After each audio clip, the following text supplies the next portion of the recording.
The Maryland Democratic Senator, Chris Van Hollen. He's, of course, chairman of the Democratic Senatorial Campaign Committee.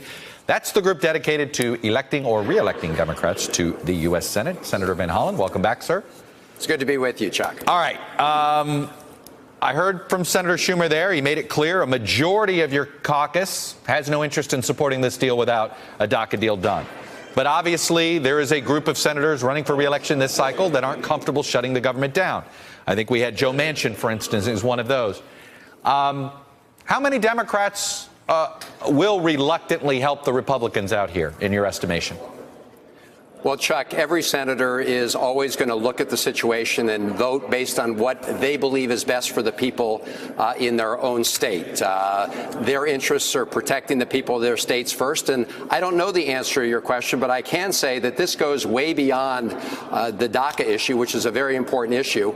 We're talking about lack of funding for community health centers, and people in all of our states are on edge now, thinking they're not going to get that funding. This has to do with making sure we deal with the opioid epidemic, not just in words, but with deeds. It involves commitments to pension funds, so people who put in money to their pension funds have that security, and DACA. So this is not just one issue as we head down to the wire here. And if President Trump had any interest in keeping the government open, he would not have blown up the bipartisan agreement on DACA. I have to think he's somehow interested in shutting down the government. He's tweeted about doing just that in the past. Senator Kennedy, your colleague, Republican side of the aisle, was on earlier, and he essentially said, he sort of apologized, said the United States Senate sort of became the Jerry Springer show, in some words. How bad is it? And is the lack of trust now between certain senators, say Durbin and Graham and Cotton and Perdue,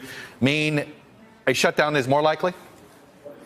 So I think it's pretty bad overall. I think that senators are not going to allow their sort of personal feelings towards one another to dictate whether or not we have a government shutdown. I think there are many other issues involved, but obviously the president's repulsive and racist comments at the White House with respect to DACA did not help things. More importantly on that, the fact that he refused a bipartisan agreement even after he invited all the senators to the White House just a little bit before that, asking them to come up with a bipartisan agreement, and then he blew it up. So we'll have to see how all this shakes out. But the reality, as you know, is Republicans are in the majority in the House. They're in the majority in the Senate. You have President Trump in the White House. He has an obligation to take into account the interests of all the American people in coming up with this plan. You just called his remarks repulsive and racist. How do you then cut a deal with him? How do you tell the base of your party, who's echoing and in some ways saying even harsher things and stronger things about this president, and then you have to turn around and work with them? What do you tell them? Well, this is about looking out for the interests of the American people. And as I said, unfortunately, we have to put some of that aside, not in terms of judging the character of the president, who I believe is unfit for office, but at the end of the deal, we want something that works for the American people. So I'd like to see the government stay open. I'd like to make sure that we fund community health centers so they're not in danger of closing down. And I believe that if people of good faith want to come together and get it done, we can. But what we've seen so far is this effort to blow up the process. This is a moment that requires leadership, and what you're seeing on the Republican side are the House Republicans simply trying to jam something through the House without input from Democrats. The Washington Post is reporting that in a meeting with the Congressional Hispanic Caucus, the president's chief of staff, John Kelly, number one, referred to a concrete wall as sort of a campaign promise that was uninformed.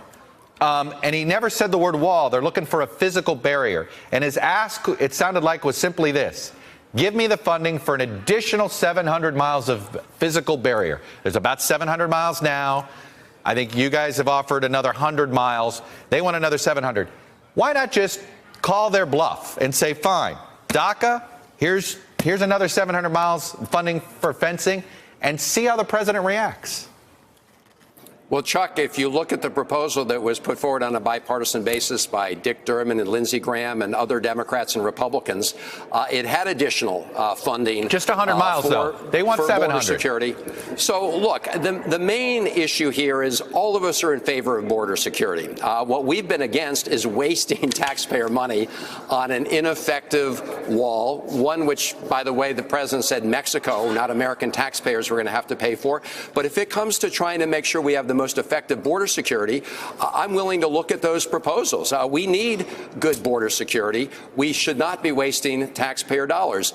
That bipartisan proposal that was put forward by Durbin and Graham and others also addressed some of the other issues that the president had raised earlier at the White House. So they put forward a bipartisan proposal, which, by the way, would pass the Senate and I believe would pass the House. So let's have a little leadership on the Republican side. Let's address all these issues. Let's stop kicking them all down the road. And again, it goes beyond DACA. It's all the other issues I talked about as well. Look, I was intrigued by the joint op-ed you had with Senator Marco Rubio, a Republican from Florida, on your, I believe you call it the Deter Act, to try to deter sort of outside interference in our elections. Why are we a year removed, and how many co-sponsors do you have, and how is this not law yet?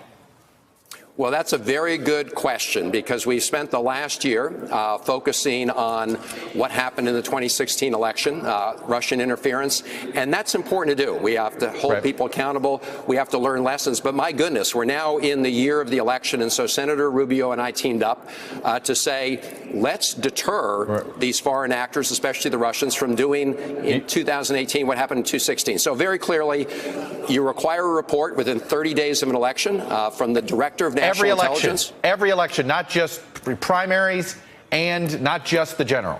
That's right. Okay. And within 30 days. And if the Director of National Intelligence says that the intelligence community says there's been interference in our elections, then there are automatic sanctions that take place, very tough economic sanctions. So if you're Vladimir Putin and you're thinking about interfering in those elections, you got to realize that a guillotine is going to come down if you're caught and punish your banks, your oil economy, and other major sectors of the Russian economy. Will this pass before April 1st?